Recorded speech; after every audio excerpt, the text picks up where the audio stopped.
Mobile आपल्या सर्वांच्या जीवनातील अविभाज्य घटक झाला आहे, परंतु मोबाईलचे फायदे आहेत तितके दुष्परिणामही आहेत.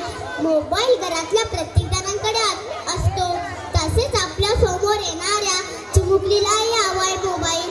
तर पहा, नाट्यजटा मलाही हवाय मोबाईल सादर करीत आहे ही आता 3री अ मधील विद्यार्थिनी जुई निलेश मोरे.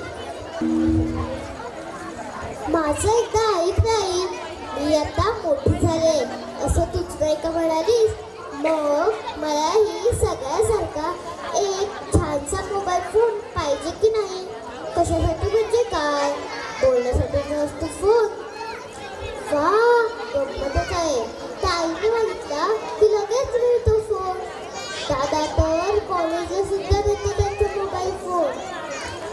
आणि बाबांकडे तर 2-2 मोबाईल असतात. आणि आम्ही मागितला तर म्हणे गरज काय याची? ए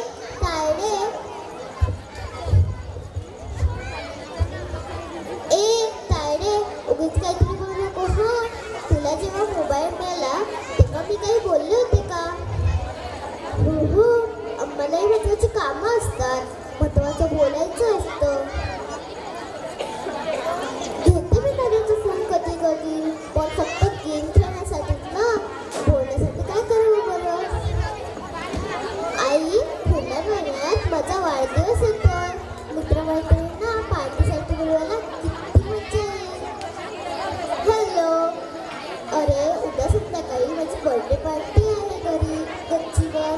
तू जरा लवकर येशील ना? हो. अरे खूप धमाल करू. ठीक आहे, आता मी फोनवरच सांगते सगळ्यांना. बाय. असे फोनवर बोलताना किती मस्त वाटते. बघ ना, अचानक शाळेला सुट्टी घ्यावी लागते. बाबा कसे ऑफिसमधूनच फोन